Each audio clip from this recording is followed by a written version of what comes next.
Hello, church. Welcome to this week's message. My name is Henry Loke. This is God's Feeding Station. It's an honor to be with you again this week as we continue in our message series on Isaiah chapter 11, verses 10 through 16. As you can see, we're still dealing with camera issues here, so we're working through the computer today, but keep going. We keep going. Before we start today, I just wanted to make sure everybody knows that, again, normally back on the bookcase back there, you'll see a lot of books and stuff. We're in the process of some changes around here, but you'll see a lot of commentaries and that kind of thing. And from an Isaiah perspective, we're using John Oswald's book, his commentary on the book of Isaiah. This is just chapters 1 through 39, and you can see we're not even halfway through yet, and we're 40. This is message 42, I think, in the series. So we've got a ways to go. But I tell you that because I want to be upfront with everybody. I don't have any formal training, as everybody knows, no formal education. I didn't go to ministry school. I didn't go to seminary, that kind of thing. This is what God had me do when I was working with Pastor Doug Wright at New Day Covenant Church, and we started this whole thing.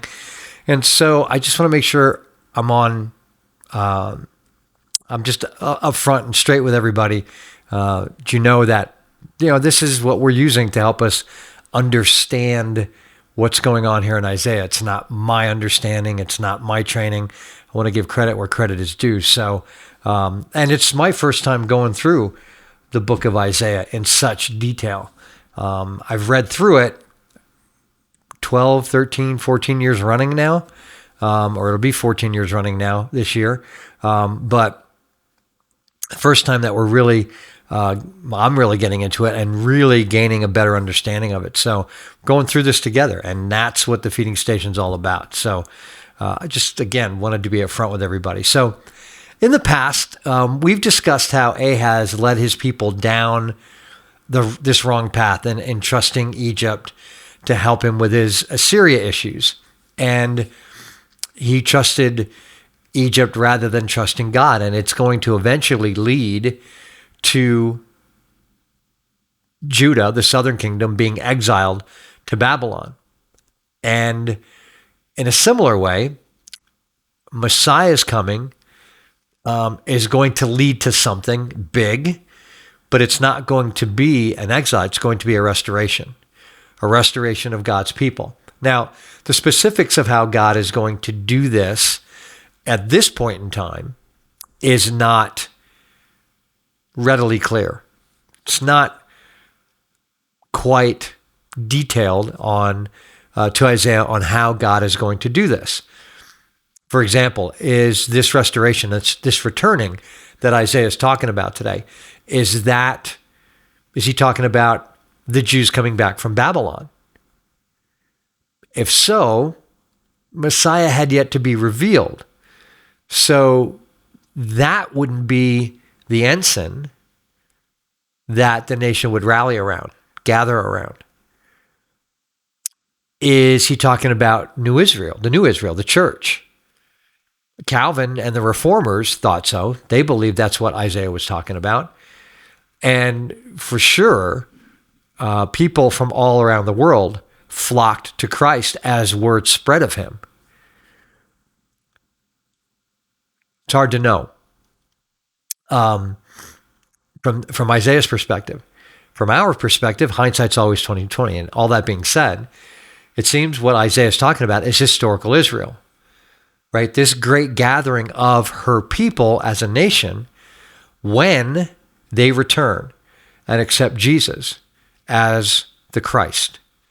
And it's something Paul talks about, Romans 11. You can go back and look at that. It seems that's what Isaiah is referring to. So with that, we're going to begin in verses 10 through 12. In that day, the root of Jesse, who shall stand as a signal for the peoples, of him shall the nations inquire, and his resting place shall be glorious.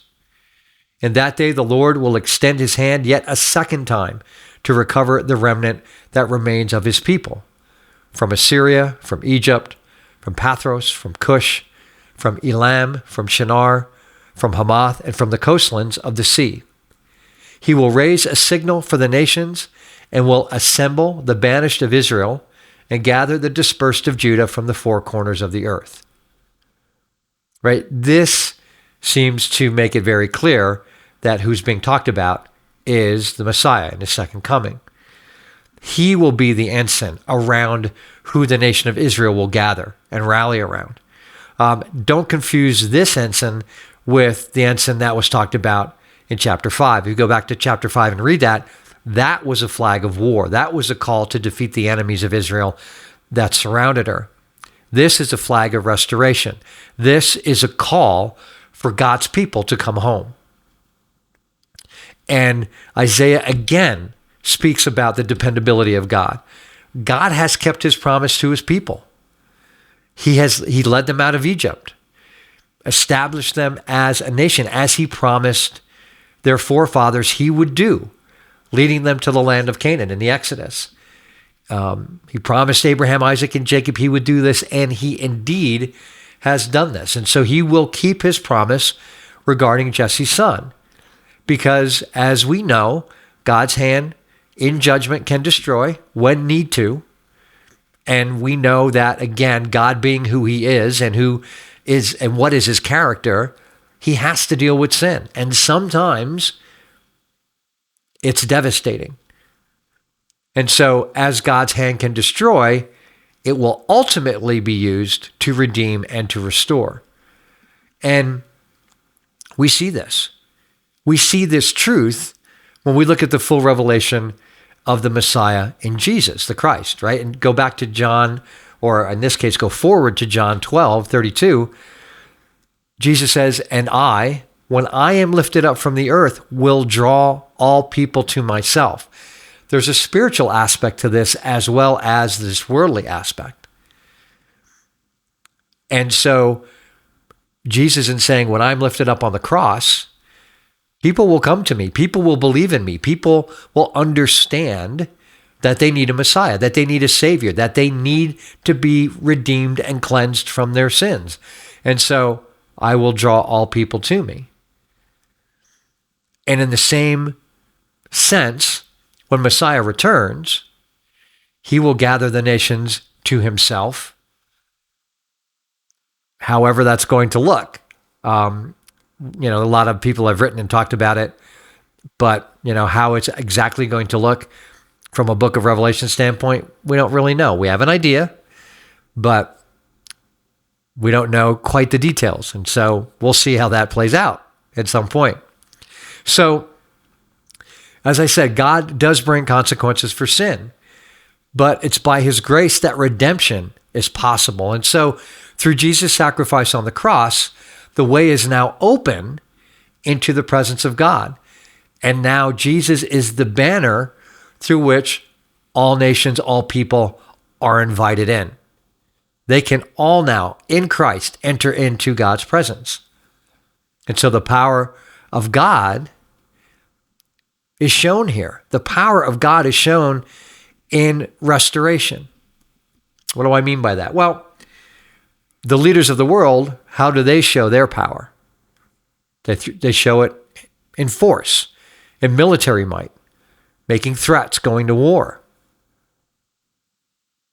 And now, in today's modern warfare, you don't even need to send armies into these various places. You can bring death and destruction from a desktop, missiles and drones. See, it's through force that they claim sovereignty as they lay waste to the lands and the people they want to conquer. But God's more powerful than that. He's more powerful than that. He can shelter those that the world's leaders prey upon. And the true display of power isn't in destruction. It's in redemption. Anybody can destroy. The devil brings death. Who can give life? Only God. Only God can give life. So there is more power in that than in destruction. There's more power in light than in darkness. Darkness is just absence of light. Evil is just absence of good. So God brings life. where all the world's leaders can bring is death. And so God now has set this precedent. He is the one that brought life, birth to a nation by bringing them out of Egypt, out of slavery, and establishing them in the land of Canaan. Right? He restored the people, the kingdom of Israel, time and time again when king after king led the people down a road of sin and disobedience and idolatry time and time again. And then they would get a king that would turn back to God, and the nation would turn back to God, and they would be restored to a right relationship with God. He is the one who restored David after his sin with Bathsheba, albeit that there were severe consequences for that sin. David was restored when he confessed. So God has set this precedent over and over again that his sovereign power of life is bigger and stronger than anything the world's leaders can bring. Think about this. How much death did Jesus bring? None. But how many people did he restore? More than we can count. I think it's John talks about at the end of his gospel that there wouldn't be enough books in the world to talk about all the things or hold all the things that Jesus did while he was here. Right? Ask Peter about restoration. Ask Paul about restoration. When the time comes, God is going to restore people and bring them back from everywhere in his way, in his timing, and it will be a restoration of the whole. So move on to verses 13 and 14. The jealousy of Ephraim shall depart, and those who harass Judah shall be cut off. Ephraim shall not be jealous of Judah, and Judah shall not harass Ephraim. But they shall swoop down on the shoulder of the Philistines in the west, and together they shall plunder the people of the east. They shall put out their hand against Edom and Moab, and the Ammonites shall obey them. The nation of Israel will be reestablished under the conditions that existed under David. There's no longer going to be a southern and a northern kingdom. It will be a united Israel. It will be a united Israel, and once again, its dominance will be reestablished. Right? The Shephelah will be reconquered. Moab, Edom, and Ammon, they're going to be subdued, and Israel will have no reason to fear her neighbors anymore. Peace will exist, but it's going to be on God's terms, not 2025 terms. What's the difference? Okay, what are the terms of peace now? Peace comes now when two countries agree. They agree to stop the fighting, to a cessation of military action or aggressive actions toward one another. It's maybe peace, but it's a worldly peace. It's not biblical peace. What is biblical peace? God's terms. God's terms are complete and total surrender to him. Submission to an overwhelming sovereign.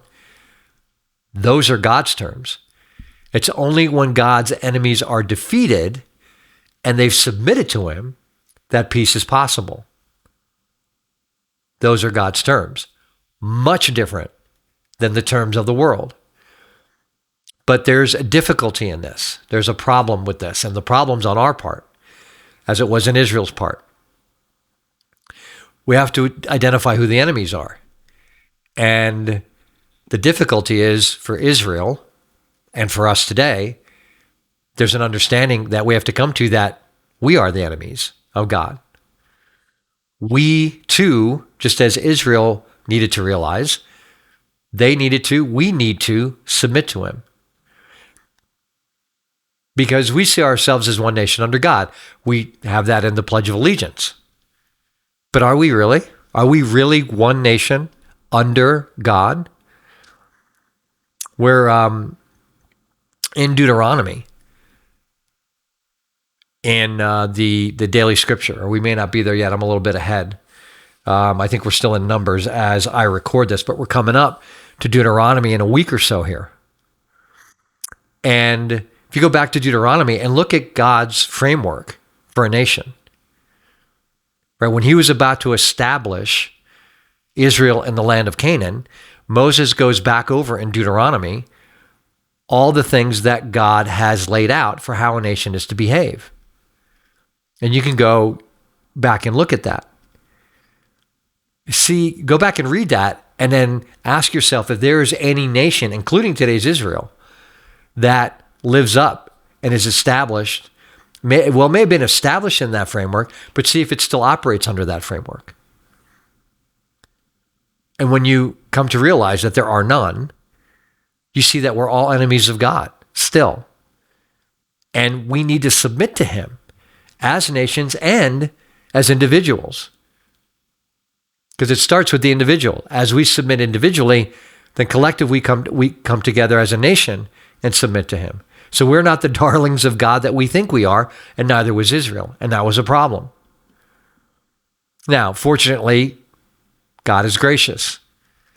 And our sin, Israel's sin, could not nullify God's promises. Right? Israel's sin could not change or nullify the covenant that God made with Israel's forefathers. And so a time is coming where Israel and the world will have a time of security, but it's going to be on God's terms. But it'll be a time of security that Israel knew in the time of David, but it's going to be secured by one greater than David. So finishing up in 11 through 16 today. And the Lord will utterly destroy the tongue of the sea of Egypt, and will wave his hand over the river with his scorching breath, and strike it into 7 channels, and he will lead the people across in sandals. And there will be a highway from Assyria for the remnant that remains of his people, as there was for Israel when they came up from the land of Egypt. Just as he did in Exodus for Israel. He's going to strike the Red Sea. Maybe it's a parting. I don't know. Maybe it's going to be like he's going to do to the Euphrates and strike it and divide it into basically 7 stream beds where the people will be able to cross it in sandals. It's going to be so shallow. So, as there always is with God, there is always a way that is prepared by God for people to turn back to him. And you see this all throughout the Bible, spiritually particularly. That's what struck me about all this today. There's a spiritual side to this. It's not about just the return to God when he gathers his people when the Christ returns. There's always a way for a remnant. I say that all the time. There's always a provision for a remnant. The prodigal is the first thing that comes to mind. That's most obvious to me. There was that way back to the Father that was open whenever the prodigal wanted to take it. Solomon talked about this when he dedicated the temple. I forget where that is. I bring that up all the time. I should have that memorized by now. But when Solomon dedicates the temple, he talks about, the people are going to fall away. The people are going to sin. When they do, and they come to their senses and turn back to you, receive them back. Solomon knew. Solomon knew God and knew that way always existed. The path was always open to come back to God. So God always leaves that way open. And God, and even when it seems impossible to get back to him, there's always a way. God will make a way when human power cannot prevail. It's all God's doing. All of it is God's doing. And see, this is where the hope of the world lies. The hope of the world is not in man. It's not in any leader. It's not in any people. It's not in any person. It's not in anything. The hope of the world lies in God's gracious power. Because what we can't do, he will.